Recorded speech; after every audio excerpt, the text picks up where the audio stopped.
I invite you to stand for the reading of the Gospel.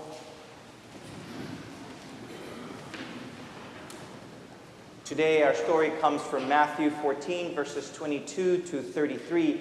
This is right after the feeding of the more than 5,000 people, the miracle that Jesus had performed.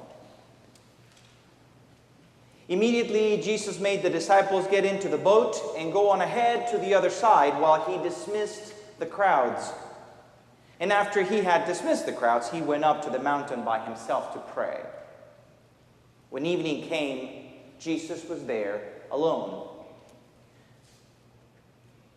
But by this time, the boat, battered by the waves, was far from the land, for the wind was against them. And early in the morning, Jesus came walking towards them on the water.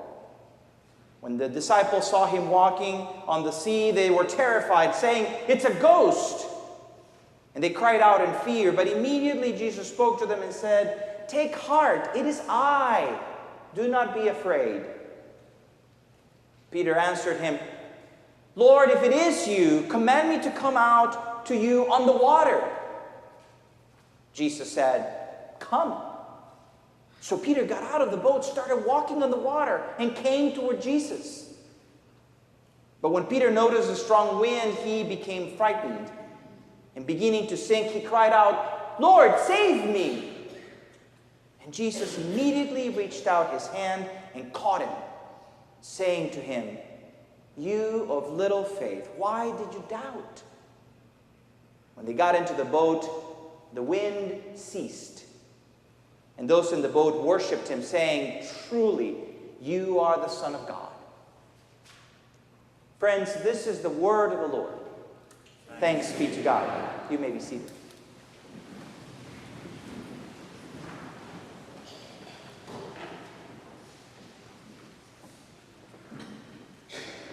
I remember well that terrifying night on the water.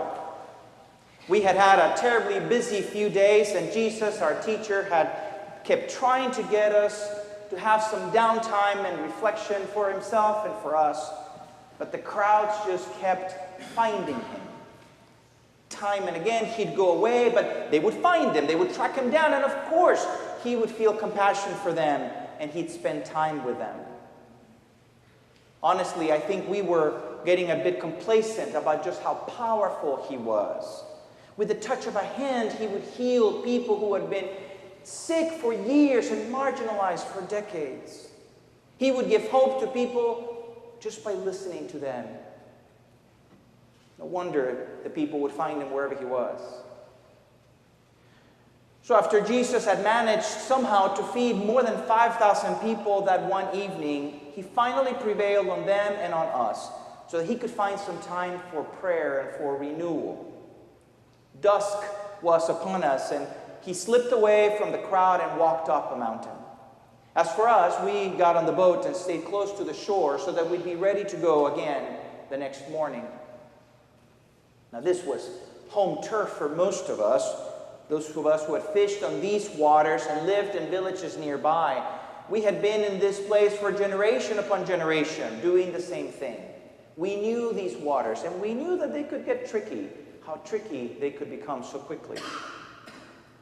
That night, the moon was bright above us, and the winds started to pick up. Our fatigue had beat us, so most of us just fell sound asleep on the boat, and the one of us who was keeping watch didn't worry too much that the boat was moving farther and farther away from the shore. Well, no one would bother us there for sure. And besides, he figured the next morning we'd just row back to shore when Jesus was ready, pick him up, and go on the next destination. Then, well after midnight, but well before the sun could begin to lighten the sky, the disciple keeping watch saw something strange. It was a figure on the water. It was far enough away that he couldn't see clearly, but he knew enough to know that that was not normal. And his first thought sent him into a panic. It's a ghost! Startled by the sight, he started making a ruckus, waking us up, yelling and screaming and pointing to the apparition, and it was terrifying. And as the figure continued to approach us, we felt trapped in that boat that had felt so big and now it felt so tiny. And then above the sound of the wind, we heard a voice. And it sounded like Jesus. That apparition said, "It's me. Don't be afraid." We were confused. We hesitated. But hearing his voice did calm down the screams. But what we did was we stared at each other, asking one another, "What's going on? Is this really Jesus?" We were paralyzed. I was thinking, okay, if it is Jesus, he'll get here soon enough. We'll wait. And then Peter, it's always Peter,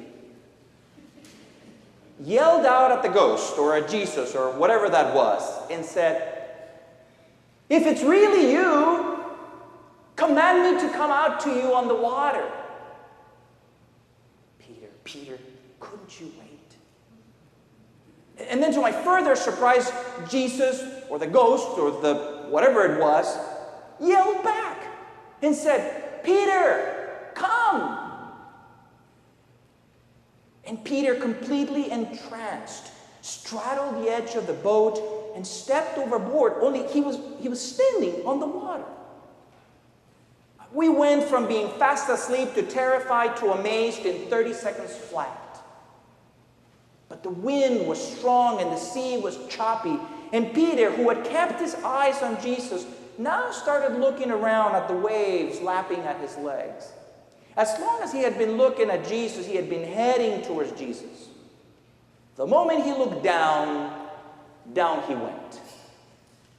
And good thing Jesus was there. By then, Peter had gotten close enough to Jesus, who reached down, grabbed him, and they walked the rest of the way back to the boat. And when they got to the boat, the wind stopped, like somebody closed the front door. And Jesus had looked at Peter and said to him, "You of little faith, why did you doubt?" And I thought, did we have less faith than even Peter? Not one of us got out of the boat. I just figured we'll wait, but I was afraid. I don't know if Peter was afraid. He is so impulsive, that one. Jesus told us not to be afraid, but to Peter he was speaking about doubting and about believing. I didn't go back to sleep that night because my mind was racing. After a long time, the sky began to lighten up. And as I sat there on the boat, I thought about what we had been experiencing with Jesus, not just that night, but the months that had led up to then.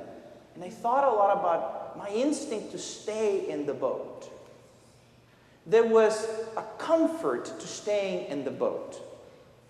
We were in it together, even if we didn't know what we had gotten ourselves into. And I wouldn't have thought about it quite this way, but it felt better to be afraid in the boat together than afraid by myself somewhere else. And the reason I thought about that was because it felt so good to be in awe together, and when we figured out it was Jesus, and then to be in rejoicing together when we knelt down on the boat and gave thanks to God. I just didn't feel like the urge to jump out of the boat and walk on the water like Peter. And maybe that's bad, but I wanted to see how things would work out for him. Let's just say I wanted to learn from his mistakes. Maybe if Jesus had called me by name and ordered me to come out of the boat, maybe I would have. No one likes a show-off. I remember the story of Joseph in the scriptures when his brothers sold him into slavery.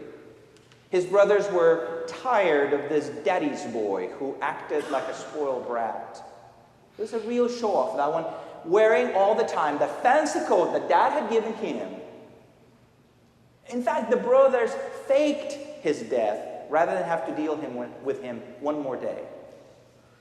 Not that Peter was anything like Joseph, who ended up being high up in Egypt, a higher official in Egypt. But Peter had a way of getting out in front, demanding attention.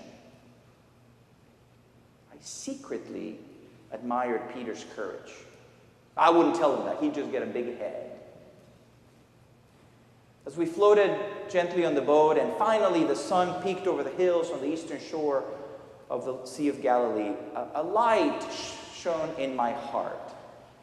I'm no Peter, but I realized that there had been times when Jesus had called me to do something, to risk, to follow him, and I had done it. Jesus singled me out when we were tending to the hungry and the sick crowds, or when he prepared us to go 2 by 2 to preach and to heal people. I don't like feeling like a show-off, so I realized that when I had stepped out on faith, when I had acted boldly enough, though I was scared, that I had not done it for others to see me, but I had done it because Jesus had asked me, because it was the right thing to do. I was scared when I left my dad and our fishing boat suddenly to become a disciple of Jesus. We didn't leave because I didn't leave because I was feeling holier than my family. I just felt like I needed to. My mom was sad, but she understood. I got to feeling a little bit full of myself sometimes when I would see the crowds gathering, but then I remember they're not here to see me, they're here to see Jesus. And it felt like we were apprentices, all of us. It felt like when I was a teenager and Dad and my uncles were teaching us how to fish, the trade. Here we were learning about God and what it felt like something completely new. It was like never before, things I had never seen or heard before. And what I liked best is that it was people like me who weren't really the smartest ones or the richest ones or the more powerful ones. We were getting the attention of Jesus. He was speaking to us. And he said that God cared for us. And that was good because there were plenty of others who didn't care about us. The Roman soldiers, the tax collectors, the families who ran our town. So I felt important. I felt like I mattered. And again, this never ended up being confused with false pride because time and again, Jesus would remind us that the real power was in God. I would lose sight of these things sometimes, overwhelmed by the work that we were doing. I'd forget what it felt like to first start following. I felt jaded at the expressions of faith of others around us that were following. But when I would see how Jesus loved them so completely, my own sense of wonder would return. Looking back at how I was when I first started following Jesus, I realized how I grew in my faith in God and my courage to do things that are difficult. And that night on the boat was a great example. I was so scared, and yet from then on it was different.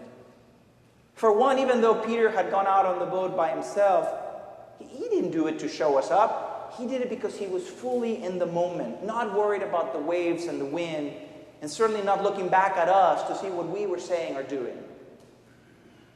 I came to notice that when I was focused on doing things of Jesus, the things that Jesus taught us, I did things with compassion and with a kind of selflessness that came from beyond me.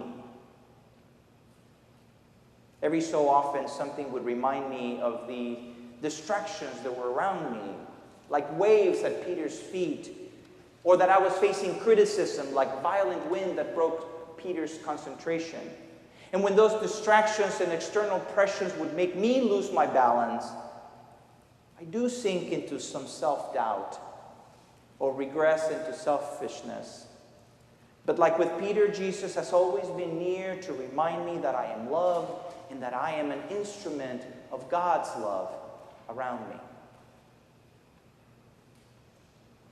I look around myself at the little band of brothers and sisters who are keeping alive the teachings that Jesus left us. People who are willing to be here instead of somewhere else just because God brought us together. And I think to myself, it's good to be together on the same boat. Thanks be to God for God's word for us. Amen.